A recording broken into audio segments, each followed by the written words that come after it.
We have so many thoughts, propositions, problems, and this panel in particular will focus on futures, grounded in many of the perspectives we've already been exploring here. So this panel will be a bit informal. We're going to kind of discuss or converse about the panel theme, futures, but also in that process try to bring together some of the threads that have been coming up through the 5 previous panels that started last night.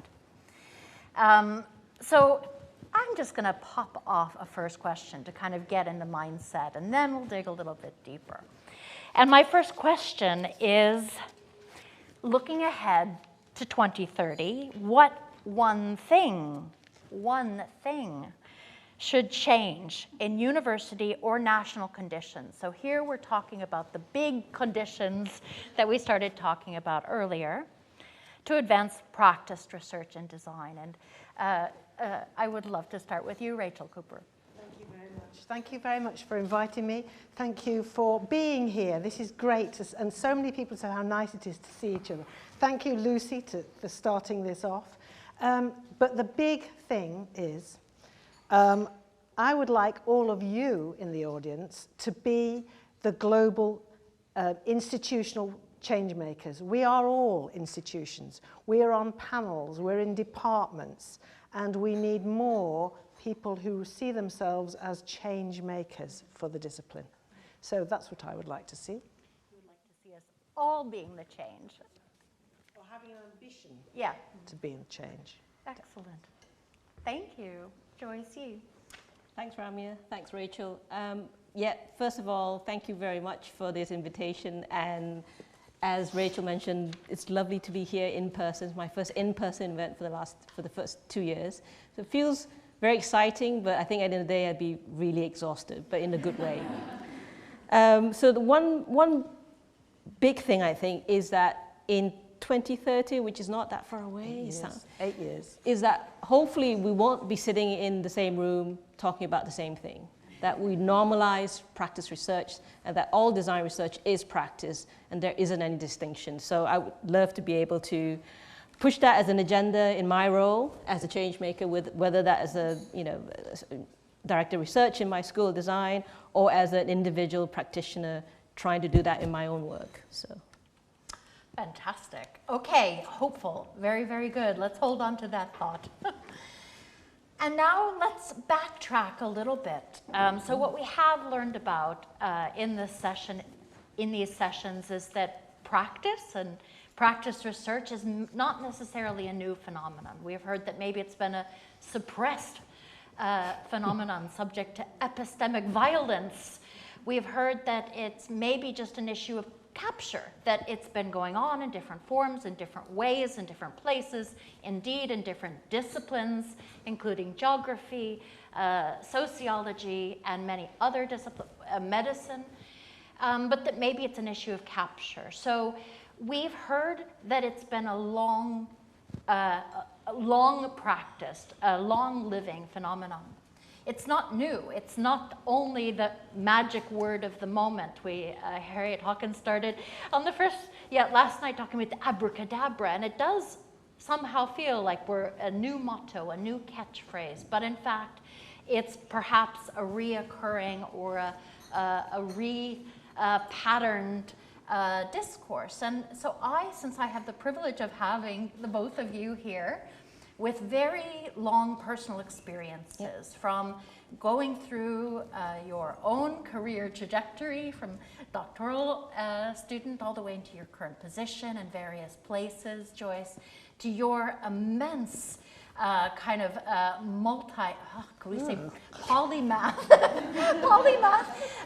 and multi-institutional, instituting or initiating kind of career. In fact, I'll introduce you both a little bit more fully now, but I would love to hear after I introduce you sort of how from your current position in institutions, how you see the conditions for practice research. How has that changed? And even if you can be specific, are there specific things that enabled the change so that today you're in a place where practice research appears or is possible in a certain way. So I'll ask you to explain your current conditions for practice research at your institutions. So Professor Rachel Cooper, you're a distinguished professor of design management and policy at Lancaster University. You founded Imagination Lancaster. You have published, you have developed very many projects, very many doctoral and other initiatives. You have been the founding editor of the Design Journal, one of those institutions, you can say, that is part of this, you can say, design research or practice research evolution. You've been in several governmental positions, I think then also seeing from other perspectives where design research, where practice is or is not recognized. And you're currently president of the Design Research Society. So how does practice research look for you today, and through how you have come to be where you are So you're today? talking about 40 years. Yes. Let's face it, 40 years and plus, Yeah. right? Okay. So, and listening to the whole of today, every story that's told, I could tell a little bit more about it. So when I did my PhD, finished it in 1982, I believed it was the first PhD in design with practice, sort of using practice. I didn't classify it because I couldn't find an examiner to examine me. In fact, the person who examined me hadn't got a PhD in his own right. So I've seen a lot of changes, and I have to say, it's great to see this audience, because this audience is a result of the changes that have happened over 40 years. And there's probably one other person in the back there, Bruce, has probably seen more than me, slightly, but not much. And he should be up here. And I was on the AHRC before it was an AHRC, and design didn't really exist there. And the reason I'm talking about design advocates, design change makers, is I got onto the AHRB, which is the predecessor, because there was somebody from design on there, Professor Christopher Frayling, who encouraged me to be on it. So there is a long history that's brought us to this point. Yeah.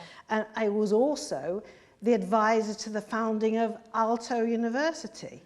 So I saw the merger of three institutions. You know, I sort of tried to change the way PhDs were undertaken by doing the Creative Exchange project. So I've seen that. So the reason I think this audience needs to take it forward, it's all about advocacy, engagement, and moving beyond the academy, and engaging with other people in the academy. And I think you have to have a dream.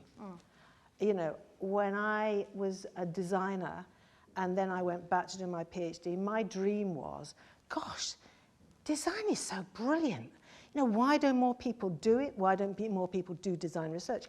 There was one journal, basically, and that was Design Studies. And it was full of engineers and architects writing about stuff I couldn't really get my head around. So everything I've done is because there's a gap. There isn't there. I went to the Design Research Society meeting in 1991 and said, why haven't we had conferences? And the lovely gentlemen that were leading it said, oh, we had a conference in 1968 and it didn't go down very well, so we're really not going to have another one. And now the next exciting thing I'm coming to is DRS in Bilbao. So you can see how you can change things by just saying, okay, if you don't want to do one, I'll do one. So that, you know, we should do it in all our disciplines, but particularly in design. We should have the energy and enthusiasm. But the other thing we should do is support and mentor our PhD students, our early career researchers, to find their place in the career and to do it. You know, we are the institutions. We have to, you know, challenge the institutions around us, and we have to enable other people to do it and back them. Be behind them or be in front of them and enable them. And then provide a pathway. And that's why I'm so proud of half this audience of people here I've seen on the stage, the people who are organising it, is actually, that's what it's about. It's empowering other people to build on the shoulders of other great giants. All right? I don't know whether that answers the question, but the future. We'll come to that in a minute. Right. How we got here, Joyce, and how have you seen your opportunities or struggles along the way? Yeah, obviously, can't top Rachel's 40 years, but I'm half that, 20 years, I think.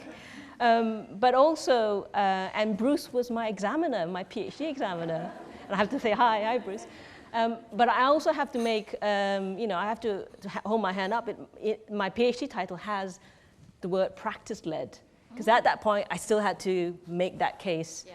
And to a certain extent, it's still there, but I think it's much less so. And in my 20 years journey, coming as a practitioner, being curious about what research is, and then doing that, when I started it in my university at Northumbria, I was, one of a handful of PhD students. Now we have, 50, 60 doctoral students. And it's amazing in terms of the community of practice and the range and diversity that we have. So I think we've been on a journey, and it's been really good. And I think it's been hard work building that culture, but it's also about the empowerment. But I think what I picked up from your work, Rachel, is being fearless in challenging, in doing, and in just shoring up with actions rather than, I think, also just talking about it. So I think my reflection is that if I were to do I would love to do another PhD now, because the options are so much wider, and although there's still barriers and still struggles, and we're still talking about practice research, it's a lot less, and I think we're definitely making progress. And making progress within our discipline, but with external disciplines. I'm part of a university that has other disciplines involved, and having to explain what we do in design, and the role of practice is becoming much less, which is good. So, it's wonderful stories and also groundbreaking figures. Both of you have been, both in your own careers and obviously for others. Of course, we're here because we've somehow made it, and there is this continuous pipeline challenges that we hear about in gender and racial analyses, cultural and equity analyses of higher education. And those of us in unconventional career paths, perhaps you could say design was, maybe now practice-based design is, those are potentially diverting from the pipeline, from the success. I wonder, have you recognized some of the hard infrastructural issues that have been coming up? We've heard a lot about some of the softer things, narratives, languages, etc. But we have heard about some of the harder problems. We've heard about space. Actually, the word space has come up repeatedly. I've been writing down everything that somebody proposes around spaces that seem to be lacking for this. And I think this is quite interesting. We've talked about the difficulties of the elevator and the need for different experimental spaces. We've heard about publication forums and the difficulties of that, the insufficiency also of DRS categories and exclusionary terminologies. We've heard about space in a metaphorical way. Space for deep listening is what Pratap said. And for symbiosis, Indy Johar said, which I thought was very interesting, because symbiosis is not always mutualistic. It can be antagonistic as well. And I wonder, are there spaces that you think about quite concretely that have enabled you or that changed your direction and kept you on into this pipeline in some way or another? Could be space you benefited from or space that you created. Do you want me to go? Yes, please. Whichever. well, let's take physical space. I always see space when you're given an office or you're given a space as a challenge. And if it's not the right space, well, my first office when I went to Lancaster, that weekend I painted it. I had to paint it. It just wasn't the right. And it was on a corridor with women's studies, all right? But women's studies was being closed down. So the women were not very pleasant to me. So my office was one end of the corridor and my research support officer was the other. There was only two of us there. And we had to shout to each other at the end and we couldn't get past. And I always see that. I actually, I don't know whether it's the designer in me, but I love boundaries and containers because I like to push them and I like to challenge them and I like to find new ways of working in them. So when we were at Lancaster, we did that. When I got 7 people and we hadn't got enough space, we found other ways of doing it. And then I got some money for a building and then I designed the space I wanted. So, for me, space physically, you can use it internally as well, and you can push the boundaries and you can imagine different ways of working in that space. So I always find the barriers and challenges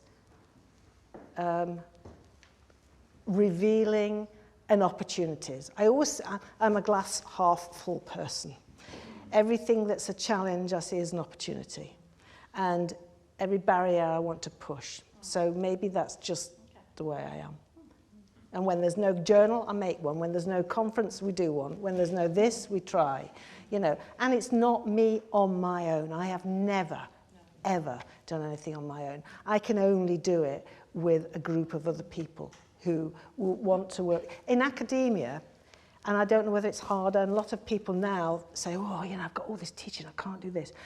The one thing we need to do is do more for our community and voluntarily. So setting up a journal when you're teaching is not easy. Lots of people have done it. And doing a conference is not easy. You've got a lot of work to do over and above your normal job. So, we have to do some of that to get anywhere. Thank you. Joyce, yes. Spaces, turning points, blockages that somehow would be good for us to think about to support these infrastructures. So I think finding people of similar principles and values and working with them, building a community of practice, that then becomes that physical space and embodying that space in the way that designers do in terms of it being a studio rather than it being an academic office where you have lots of books and the quintessential what people come to mind. I think that's really important. But essentially it's about finding people you want to work with and that you like. And that's been my motto all the time. No point spending 2 years trying to get some funding and then 5 years stuck with people you don't like, right? Even though you can have great research outputs. So I think that's key, and that's always been, I think, an enabler, and in a way that's why I guess design conferences or opportunities to meet is really been helpful in building that network. And then within our school itself, we've been trying to encourage research groups to be developed and to be nourished from a bottom up. So we're not saying coming in and say, here's some themes and you need to coalesce around it, but actually seeing what colleagues, emergers are interested in and giving them a bit of, in terms of infrastructure, funding.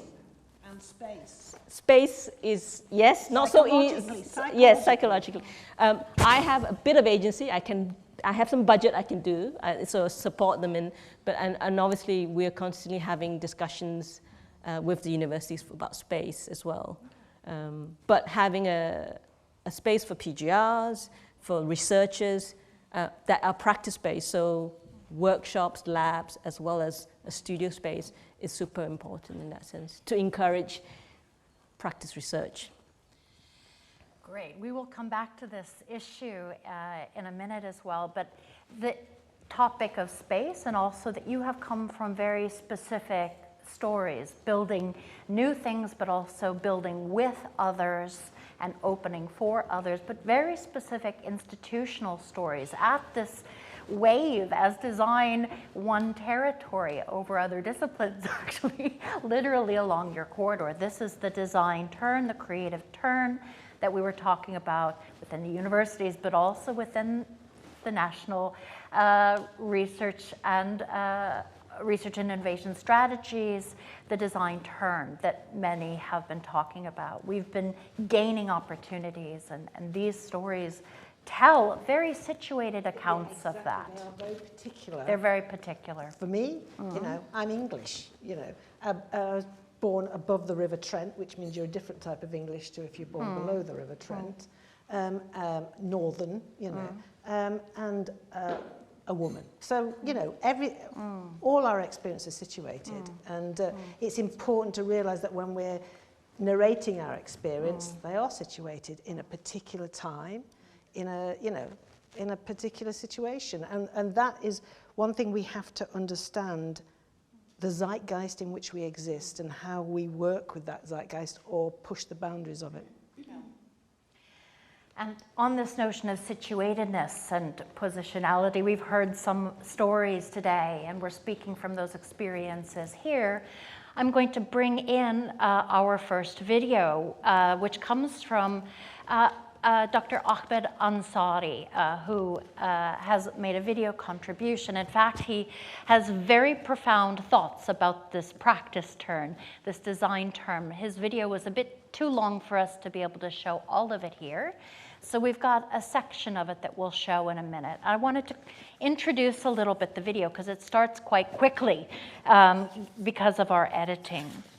So Ahmed is let's see here. He has research interests based in design studies and history, philosophy of technology, and critical cultural studies. He is based at New York University in the design-oriented engineering department. And he's been in very many different environments. He also works quite a lot with an area focus on visual and material culture in the Indian subcontinent, and he was a founding member of the Decolonizing Design Platform. And what he talks about in his video is the way that the practice turn resituates us back in practice. We don't anymore have an overriding idea of what design is that we adapt to. Actually, it returns us to embodied, situated practices in a way. And in the same way that Cameron Tonkinwise's video showed this kind of practice and society paradigm of social design, Ahmed is particularly interested in how the worlds, the different worlds where practice takes place, form that practice. That practice looks different in different places, a more bottom-up notion of what design would be like. So he expands a little bit his thoughts on this differently situated life worlds or cosmologies of design that appear out of this situatedness. We here are some situations, and there are others that he wants us to think about with the video.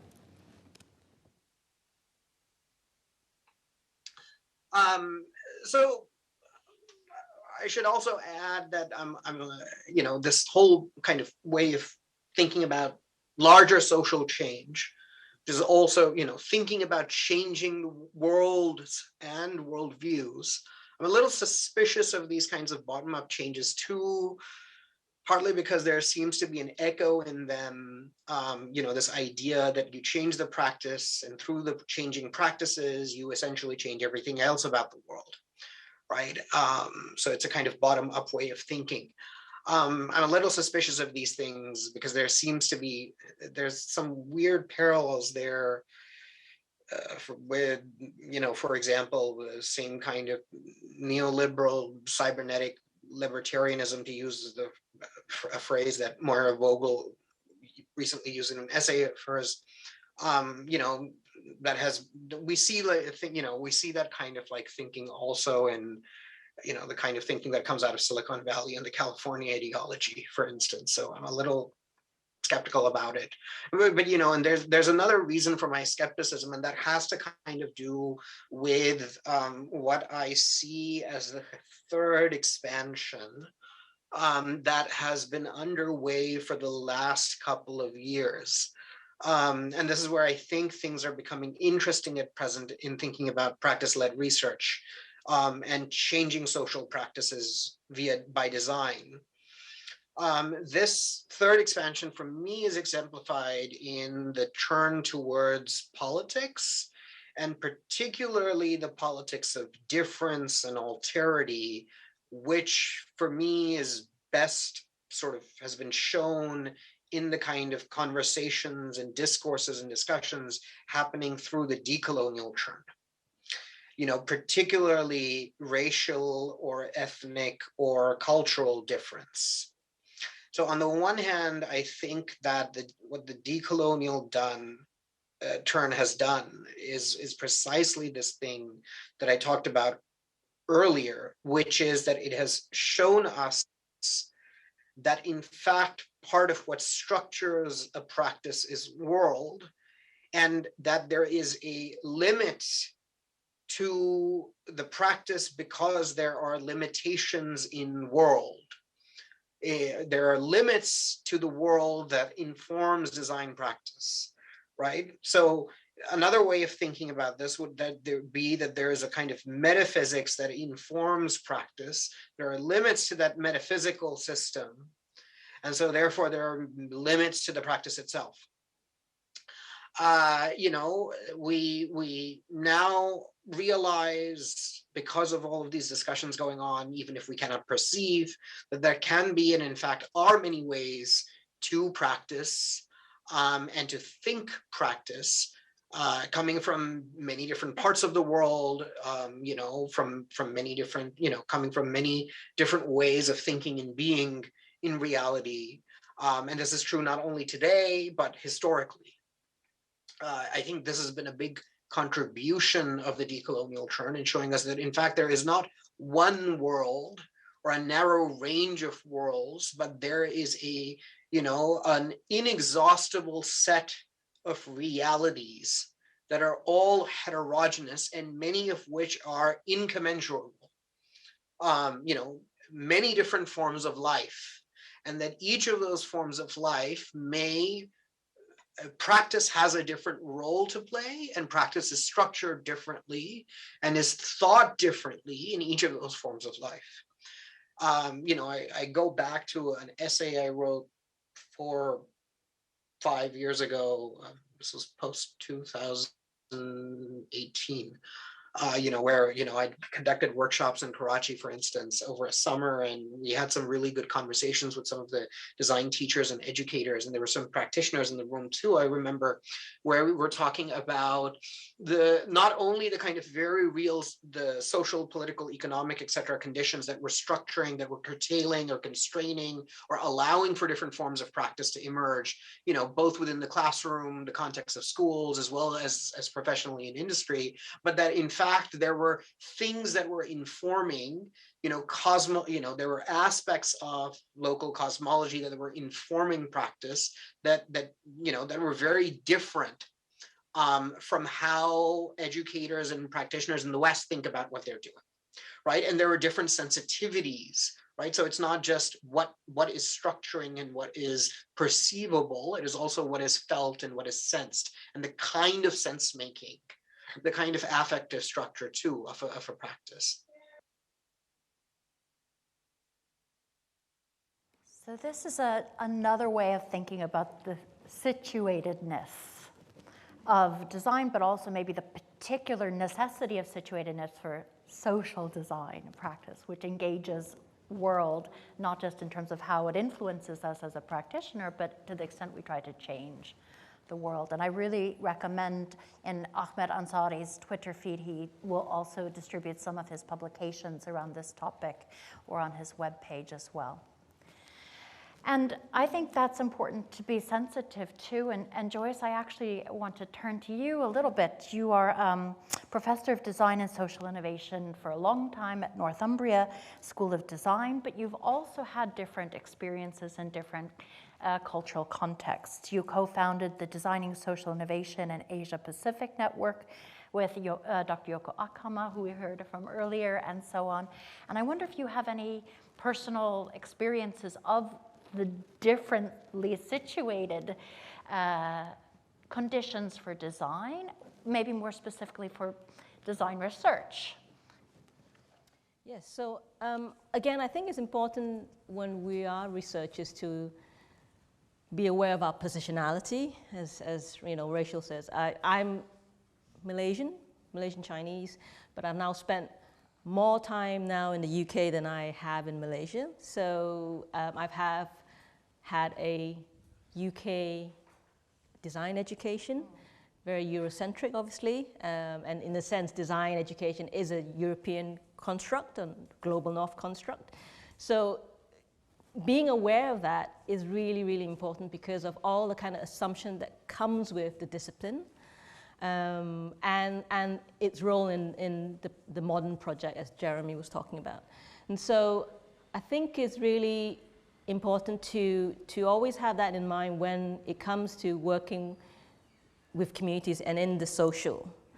And so the network that I set up with Yoko was initially out of curiosity about how design is being used and applied outside of the global north, how it's being imported, what are the assumptions, what are the biases, and really not making any assumptions about what designing is as an activity, as a concept, etc. So I think that's really important to say, and to then use fieldwork practice research to really understand the types of designing that we recognize and to share that and talk about it in a much more open way, and again, ensuring there are many worlds to design research.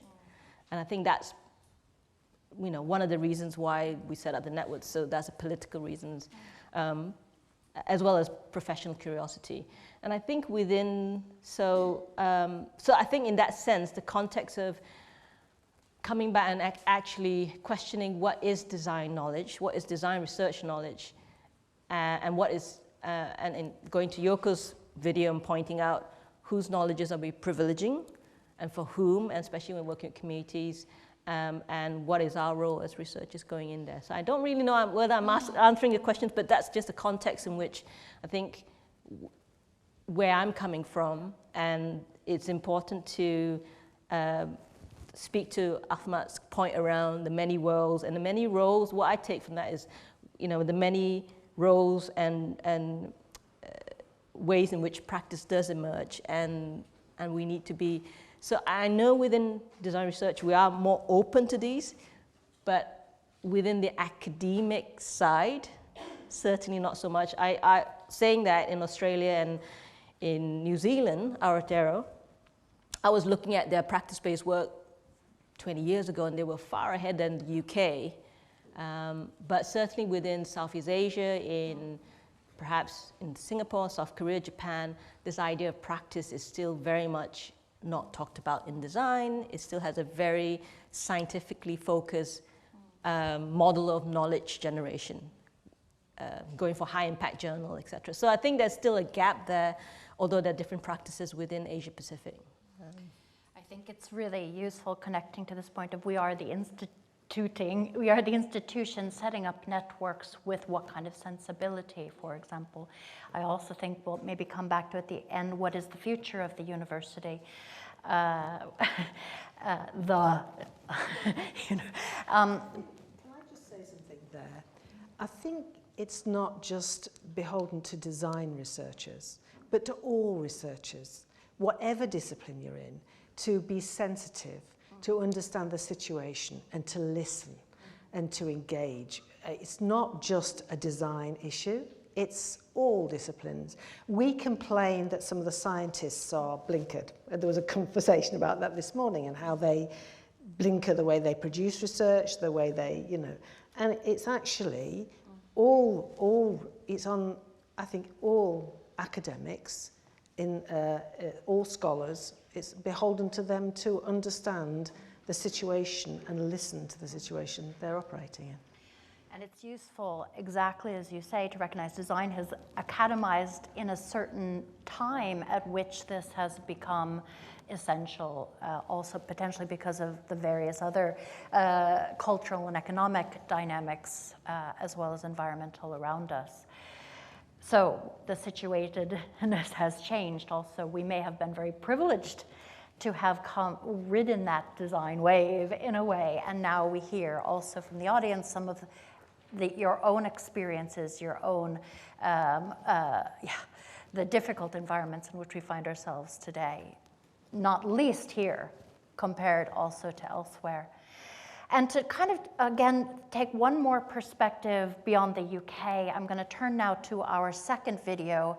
It's a short contribution from Dr. Andrea Botero, who is not with us as she is currently in Colombia on a long-term research project that she has there. She works both as a research fellow at Aalto University. She's also adjunct professor at the University of the Andes.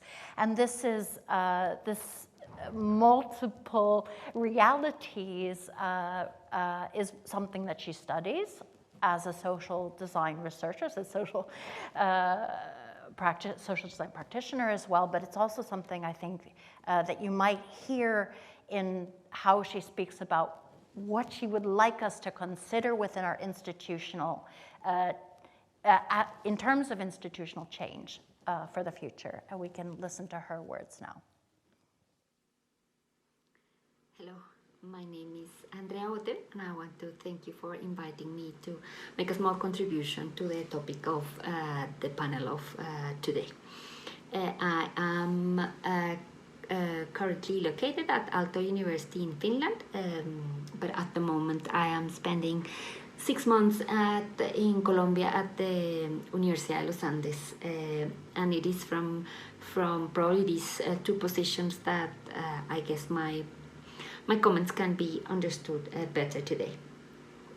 Debates on the relationship between design and research are a little bit differently located in these two places than perhaps what the discussion is in the UK. I find particularly interesting the framing of practice research that you've presented.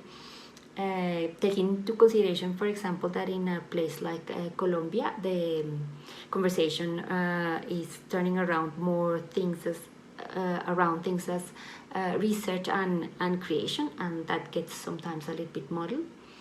In Finland, the situation, I think, or at least from my personal experience, is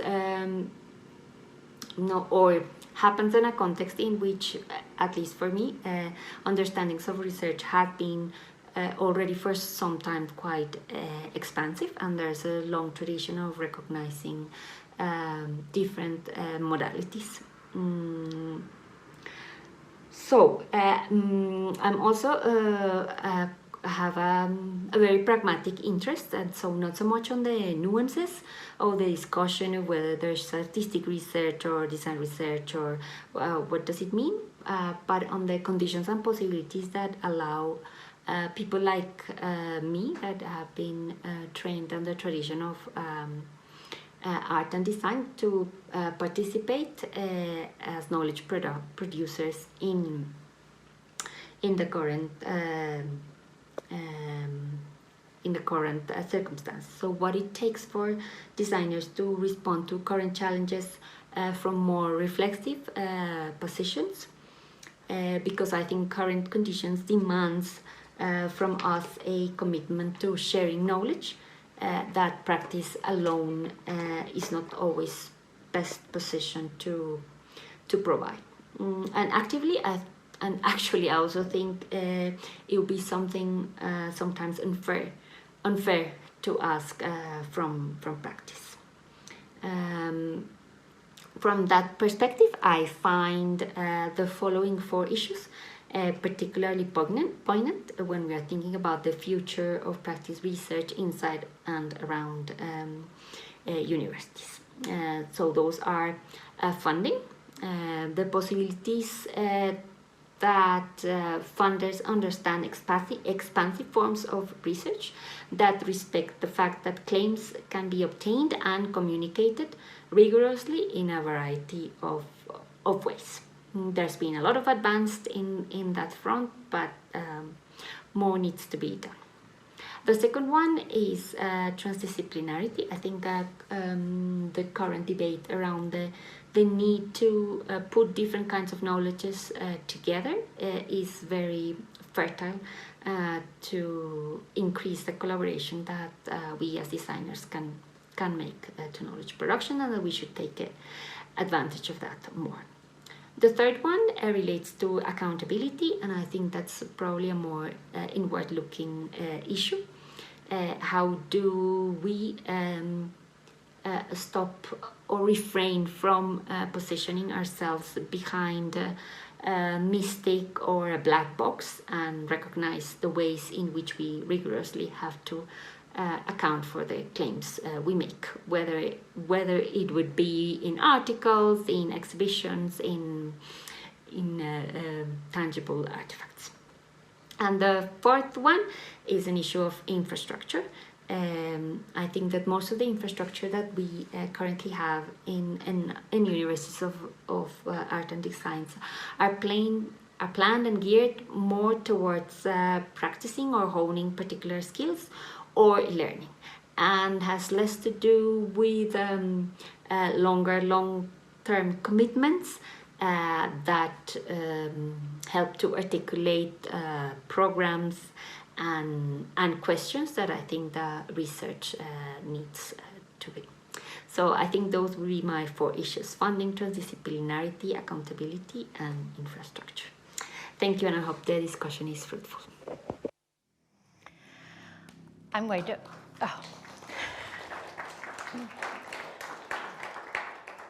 I'm going to open that question back to you in a minute, but we're also going to break a little bit with the format here. We have had, due to last minute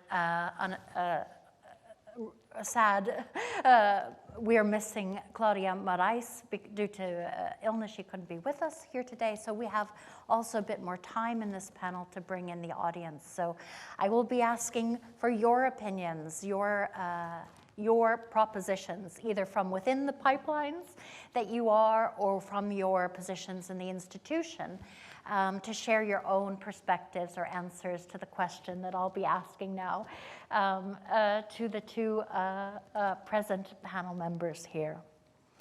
So how, and again, we've heard very concrete things. We've been hearing about CDT, doctoral networks. We've been hearing about what kind of professorships are offered. We've been hearing about DRS categories. Ref panel was briefly mentioned and quickly moved on from spaces.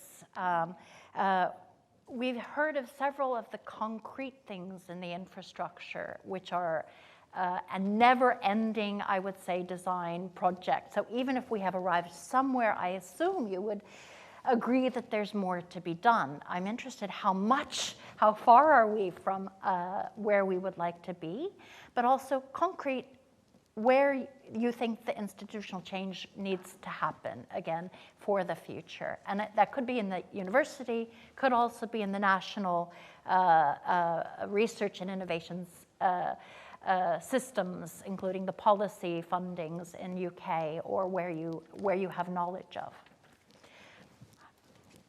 Well, I'm going to separate, because we've been flipping backwards and forwards today from design research through practice or practice research and social design. And actually, this conference brought the 2 together, right? So let me just take design research and practice-related design research. What I would like to see in the future is we don't have that debate. It's accepted as part of the portfolio of ways in which we undertake research. And we don't have to justify it. We are actually accountable for it, and we're transparent about it, but it's just part of that portfolio, and it's accepted within academia and beyond. I would also like to see design research as seen as equal and respected by the academy, across the academy, and I think that is happening in places. I think there are other places that are struggling with it. And again, it's part of our responsibility to actually support others to change that. I'd like to see academics confident and standing upright in their contribution to society and the world.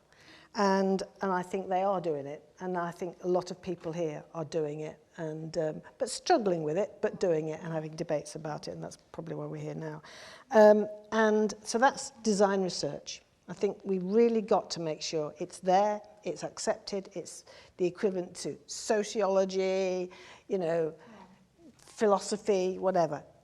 But the other one is social design. There's a, you know, you could have a conference just about social design, never mind about practice research. And social design, in a way, is an umbrella term for a lot of practices and design research in a lot of different areas.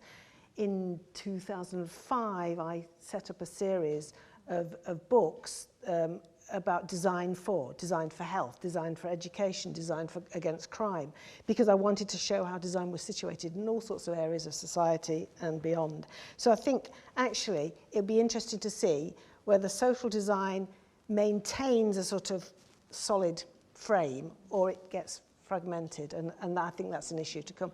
But actually, if you look at service design, I've seen service design come from a sort of glint in somebody's eye all the way to a discipline that is accepted now, and there are MAs in. So, you know, I think social design has that opportunity. So that's, and I think we should do it with confidence, but without ego.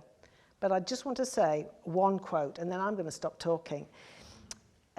Drew Faust, who was the president of Harvard, I always quote this, says many universities are organized as if they were as they were in the late 19th century, with fields and disciplines providing frameworks in which teaching and research occur. I think we'd all agree with that. She then went on to say, if we are to consider some of the most significant and consequential challenges and facts facing us today, however, the lines between the types of knowledge become flexible and disappear. So the systems and the challenges facing us means that universities must change, and we are part of changing those universities. And we have to keep on repeating that and challenging the boundaries and challenging the disciplines. And in terms of practice research, Andrea proposed to get to that place in the future where we don't even talk about it anymore. Would you agree or add to her 4 things? Funding, transdisciplinarity, accountability, infrastructure. Let's come back to funding. I am a funder now. I sit on about 3 or 4 bodies that give money away, right? If you want to be in the funding pot, get on the board that gives the money away. If you want to be, you know, involved in the decision making, get there and influence those decision makers. I do agree, we've got all sorts of modernist political paradigms that we could challenge as well. But actually, now, we want more people involved in giving the funding away. And I don't mean just the design funding, I mean funding for all parts of society and science. Climate change, everything. We need to be on the table, making the decisions along with other people. And not complaining we aren't getting the funding. Sorry, All right. I'll get a bit grouchy in a minute. Where can we sign up for that? Well, Joyce, I want to make sure you have a chance to state some, Rachel, go on. agree or add what you think needs to be part of that pathway if we want practice research just to be. Firstly, I think it's important to state that both, I guess, Rachel and myself reflect a very UK-centric specific view of practice research. So we tried not to talk about REF because we just had, you know, the results out. But actually, that is the lever itself for, you know, funding UK research. That's, you know, make no bones about it. So I think funding, obviously, it's important, but also I think so having more equitable funding across all the different RC UK, not privileging one type of council and types of discipline than others, but also allowing, when you do get a grant, sort of, different ways and different formats of communicating outputs and outcomes. And that even leads to, now we have a distinction of portfolios and as one outcome and traditional outcome as papers.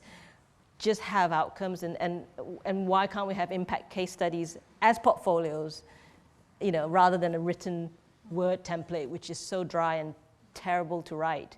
So expanding, challenging those very practical aspects of how we talk about design research, which I think is anyway practice research, so they're one or the other.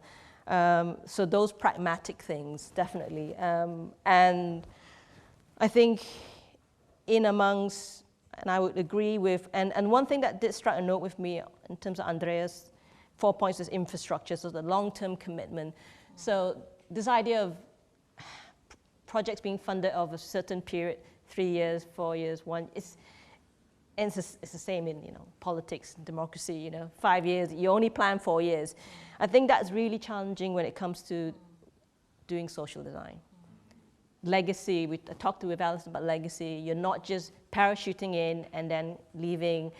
The community is there and it will be there. So there's an ethics of care around how we plan for long-term commitment and impact, aftercare and HCI, and how we, within the infrastructure of funding and accountability, really think about the long-term aspects of our work and the impact.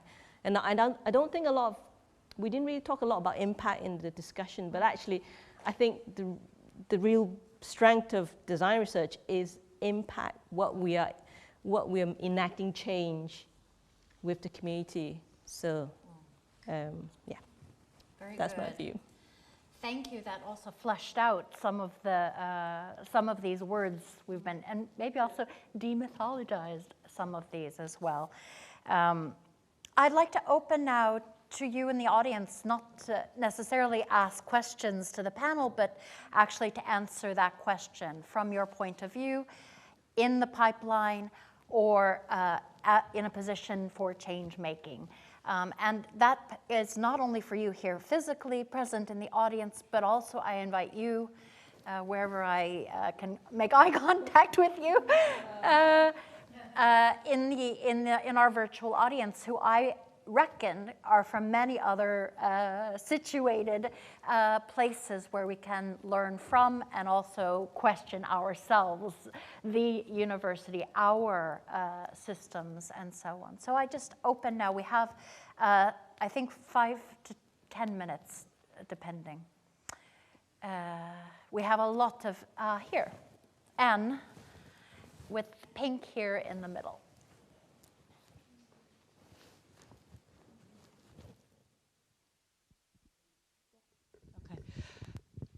This is partly a question, particularly, it's something I don't necessarily know the answer to, but we've been talking about. I think we've touched on the impact question, but we've not called it impact. And one of the things I think that is fantastic about design research, and actually social design research, and I completely agree with you, you can't walk out in a community.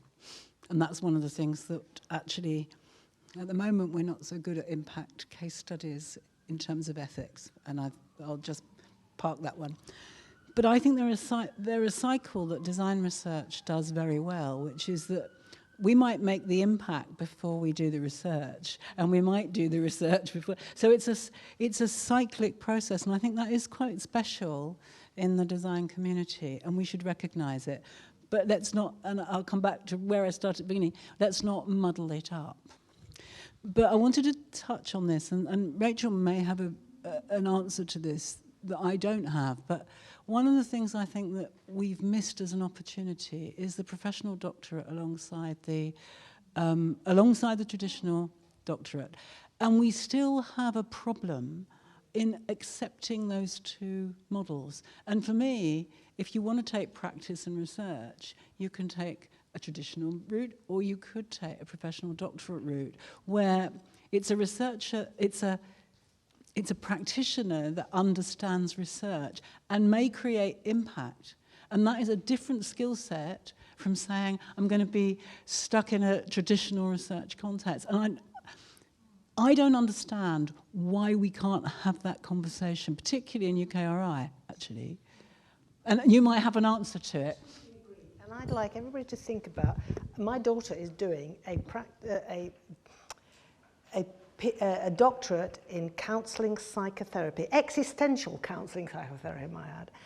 And she has to see a counsellor once a week. She had to practice as a counselling psychotherapist, and she has to do a dissertation, answering a research question. I'd like to say, what is the equivalent in design? And how would we structure it? And I think that's a great thing to do. I think we should think about it. We should think carefully about how we do that. So if I'm doing a practice-based professional doctorate in design, would I have to go and see a designer every week and do some design work? You know, there's some, or a secondment, or how? So, I think that's something we could all go away and create. But how do we, just coming back to... But it's the acceptance, not only in the academy, but beyond the academy. It's the beyond the academy I'm concerned about. I think it's accepted in the academy, actually. I think the problem, though, is UKRI. It might be accepted in the other professions, in the healthcare professions, but not in the design professions. And that, for me, is just a missing link. Yeah, exactly. It's one of those Totally bits. agree, Anne. Totally agree. We have an online sharing that will be... So there's a question here from Robert Huxford, which is essentially about the relationship between the practice research community and the practice community. So what practical steps could or should be taken to bridge the gap between practice research and practitioners in architecture, engineering, planning, urban design, so on, so that they implement the findings of the studies undertaken by the research community and use that insight to change the way they practice for the better? More co-creation, more co-design, more co-research with our colleagues in the practice community is an answer. So involvement in the research. Absolutely. Yeah. Not an audience for the research. No. Embedding as well, embeddingness in having more, it's this classic problem, isn't it, when you run a design conference, but is an academic design conference to try to attract practitioners, because we're still asking them to write a paper and submit that, and it just doesn't work. So I think that, but having more, I guess, interaction or embedding a researcher with a practice and vice versa, having more of that. And we're beginning to do that a bit at our school and working with advanced practitioners everywhere and having that dialogue. But you need to build a business case and pay them. Yeah, exactly. But get the research councils to pay them. Yeah. We come back to spaces as well then, right? The spaces for porosity between, for moving out and moving in. But also getting the profession to value academic research. The research is happening in academia. So. Anyone in the audience want to share their proposition? What needs to change for the future in our universities or national systems? Maybe nothing needs to change. Let's get the microphone if you want to, just so that the online audience can participate. Okay, great, we'll come. I was just paraphrasing what I said earlier and saying, smash some stuff, but, to dismantle some of the structures that I'm sure lots of us are working on, patriarchy, capitalism, colonialism, all that good stuff. Okay, good. I can see many levels and structures and all in which that can be aimed. I have the words resist, reform, or revolt. And I wonder where we on the stage would stand in relation to that. Reform, revolt. Mockery and respect. Okay. I have an R to add for that.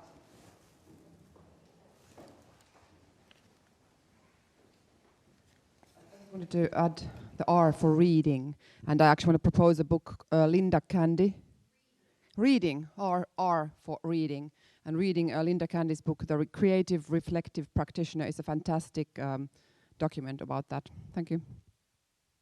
Resist, reform, revolt, respect, read, and also drink. Can one last, in honor of our online audience who have been so numerous and enthusiastic, yet not present, can we give the last word to our online? Jocelyn, you were going to read this one. Okay, so one last contribution, or in answer to your question. Hang on a minute. An organising principle of economic transformation that centres democracy, shared ownership, governance, etc. Wonderful thought. Thank you to the panel. I will say a few words after this just to wrap up, but let's thank the panel members as they go for their trains.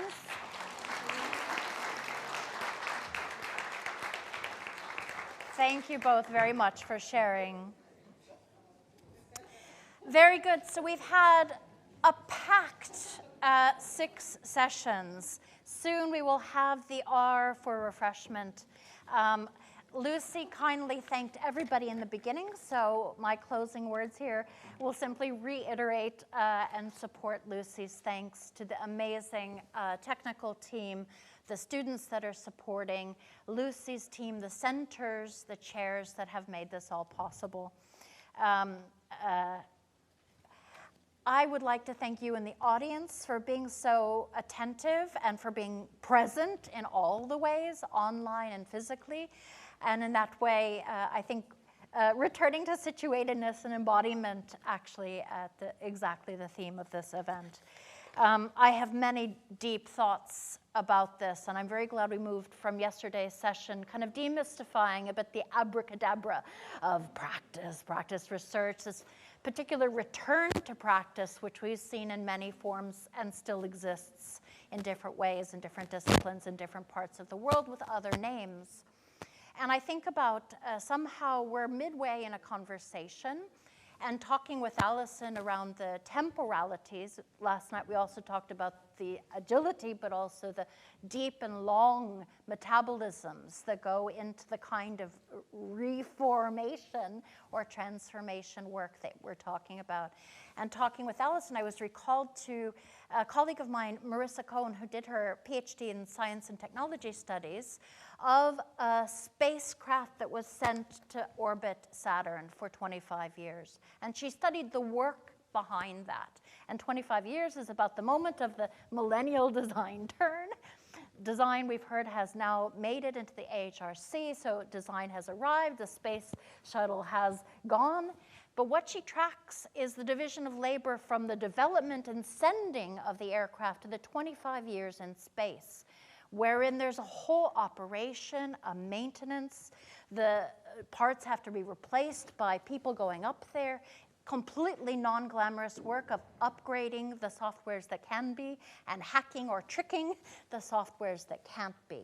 And I think this is an interesting metaphor. She also talks to us about this as a gendered project, the different kinds of labor, the different kinds of care that go into the lobbying, the breaking the glass ceilings, the starting new journals, and the other kinds of institutional and personal and career and interpersonal practices that we have to do, less glamorous perhaps, and I'm wondering where we are on that trajectory. Are we still in the process of sending or abracadabraing, or are we in the process of now reforming from within or revolting against this long, institutional, massive spaceship that we somehow have?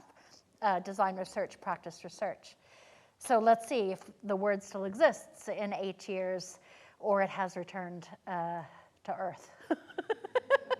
Thank you, Lucy, who has not yet thanked herself. So thank you, Lucy, and thank you all. Refreshments now.